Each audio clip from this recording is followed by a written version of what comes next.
அது உங்களுக்கு இது வரைக்கும் வந்துட்டு சினிமாவில் ஒரு பிடிச்ச ஒரு ஆக்டர் அப்படின்னா நீங்கள் யாரை சொல்லுவீங்க? எனக்கு தனுஷ் சார் ரொம்ப பிடிக்கும். தனுஷ். அதுக்கப்புறம் சார் சிவகார்த்திகேயன் சார். தனுஷ் சார்ட்ட ஃபர்ஸ்ட் டைம் நீங்கள் மீட் பண்ணப்போ என்ன பேசுனீங்கன்னு ஞாபகம் இருக்கா? ஃபர்ஸ்ட் டைம் நான் வந்து மீட் பண்ணும்போது ராயன் படம் அந்த டைம் இதில் போயிட்டு இருந்தது.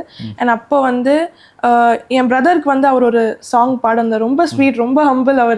அவர் போனோடனே லைக் லிட்டலி அவரை மாதிரி ஒரு ஹம்பிளான பர்சன் நான் வந்து பார்த்ததில்ல, அந்த மாதிரி இருந்தது. அண்ட் அன்னைக்கு வந்து நான் அவரோட ஒரு ஃபோட்டோ எடுத்தேன். ஸோ அவர்கிட்ட பேசும்போது எப்படி இருக்கீங்க, நல்லா இருக்கீங்களா அப்படின்னு கேட்டார். ஓகே, ஸோ அந்த கான்வர்சேஷன் நல்லா இருந்தது. நீங்கள் என்ன பண்ணுறீங்க, அப்புறம் சிங்கர் அப்படின்னு சொல்லிட்டு. இப்போ உங்களோட ஃபேமிலி பற்றி நீங்கள் சொல்லுங்கள். உங்கள் ஃபேமிலியில் யார் யாரெல்லாம் இருக்கிறா அப்படிங்கிற பற்றி சொல்லுங்கள். எங்கள் ஃபேமிலியில் வந்து அம்மா, அப்பா, அண்ணன், அப்புறம் நான். அதுக்கப்புறம் எனக்கு வந்து சித்தி, பெரியம்மா, அப்புறம் மாமா எல்லாம் இருக்கிறீங்க. ஆமாம்.